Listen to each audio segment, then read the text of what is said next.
It's tough to live in America these days, especially if you pay attention to the national debate about money.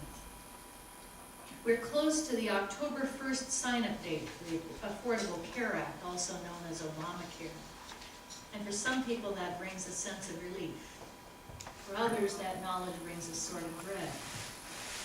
And Congress is equally divided by arguments over the rising national debt versus a slowly growing economy and high underemployment, and on and on. Into that sort of argument over money, our lectionary was dropped, one of Jesus' most difficult parables, which we only find in the Gospel of Luke. The parable of the dishonest manager, we call it. Luke has placed this parable of Jesus between two much-loved parables, and it has some similarities to both of them. Before it, we hear the story of the prodigal son, which is the story of grace that tells us so much about the God who welcomes us home and never stops loving us, even when we waste our lives or want to be critical of others.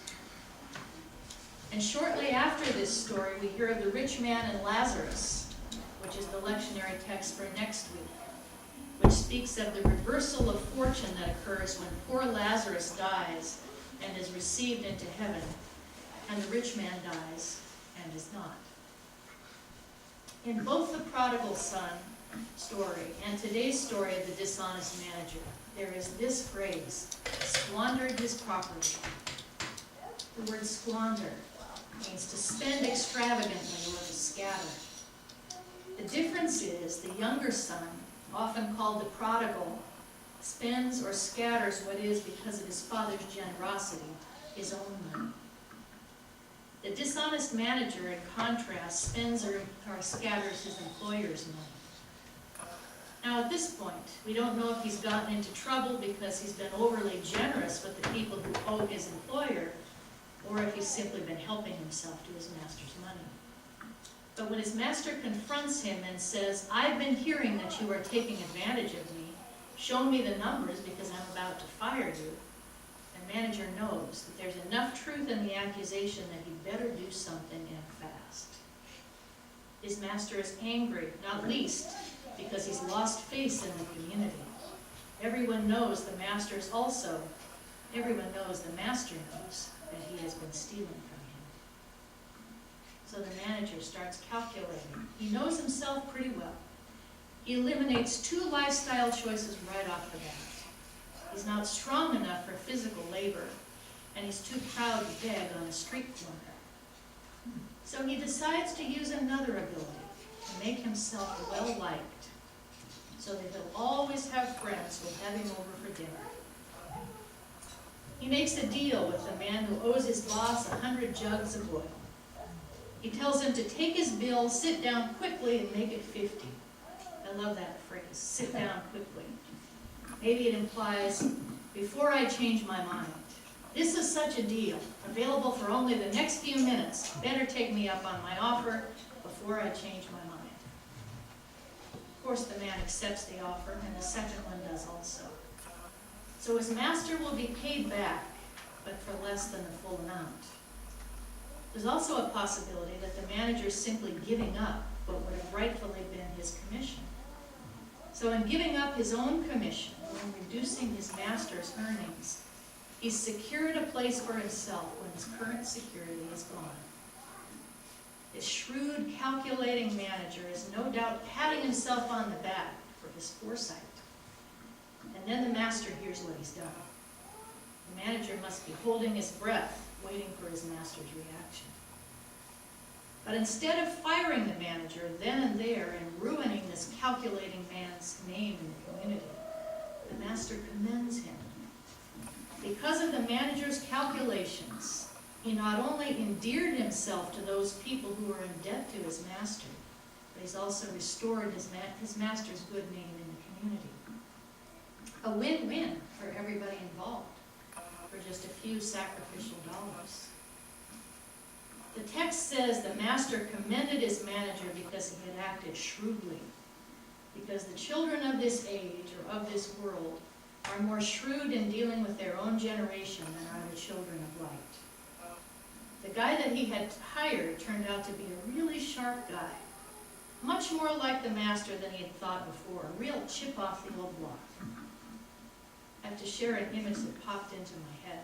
For those of you who have ever seen the comedy troupe Monty Python's Flying Circus, and that is Eric Idle doing his nerdy man of the world routine, saying, wink, wink, nudge, nudge, you're pretty shrewd like me, know what I mean, know what I mean? But then the last sentence of the parable is really confusing. Jesus says to the disciples and any Pharisees who might be overhearing, and I tell you, make friends for yourselves by means of dishonest wealth, so that when it is gone, they may welcome you into the eternal homes. Jesus is saying, be calculating like a dishonest manager, make friends through dishonest wealth, so you'll always have a place to go. Pretty weird, right? Yeah. Well, not to steal any thunder from next week's text about the rich man and Lazarus, but for just a minute, let's think about what the dishonest manager does for his master's debtors that the rich man doesn't do for Lazarus. The manager gives money away, whether it's his own or his master's. He uses it to profit himself and other people. In other words, he isn't afraid to use it like a tool to get some result. And in helping people who are comparatively poor and in debt to his master, he makes for himself a place in the eternal home. In contrast, the rich man never gave anything to Lazarus, holding on to his money too tightly. He's not welcomed into the eternal home that is heaven. So this is another parable which is finally about money. And in using as a model a man who's not very likable but has the right attitude toward money, Jesus has used a fascinating parable to teach us something about money's ultimate value. We all tend to give it too much power.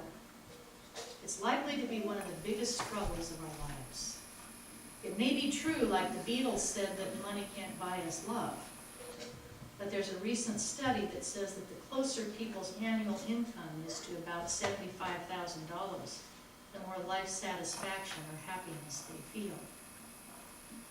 I wonder, though, if the actual predictor of happiness is not how much money you actually have available, but whether or not you feel you have enough and the right attitude so that you can have true riches. That is, to love God and use money. Then, as Jesus says, we don't serve two masters. God is our master, and money is our tool. Money is something and not someone. I read in the Huffington Post yesterday that according to the Fidelity Millionaire Outlook study, generations X and Y millionaires are becoming wealthy faster than their baby boomer counterparts, but they're also giving more. Millionaires in those younger generations give on average $54,000 a year to charity, compared to millionaire baby boomers on the list who give an average of $12,000 a year. From the vantage point of a baby boomer who's far from wealthy, I admire them. They have the right attitude. But it's not easy for many of us non-millionaires who often have more month than money. We have families, debts, obligations that call forth a financial response from us. We hoard it when we have it and act anxiously when we don't, even as Christians. But those who are shrewd, who play with the money that is theirs to use, are treated as a valuable tool, but a tool nonetheless. Those people can be real role models for us. Money's a gift from God, but it doesn't mean that we're blessed when we have it or cursed when we don't. We shouldn't measure our success or the success of our communities or congregations by how much money we have. What we should remember is that it's meant to be shared. Money, like water, is meant to flow and to bless others and ourselves in the giving. If Jesus is commending the dishonest manager's use of money, it might be because all of us should also use it to make friends, especially with those who have less. We are blessed when we do so. And when we make our way from this life into our eternal home, Those with whom we have shared will be standing at the door, like Lazarus, to welcome us in. I'm reminded of the chorus of a favorite Harry Chapin song, Let Time Go Lightly. I let time go lightly when I'm here with you. I let time go lightly when the day is through. I keep a watch on time when I've got work to do. I let time go lightly with you. It's possible to let money go lightly as well, so that it might bless us, both as we receive and as we give. And participating consciously in the blessings God offers brings us and the world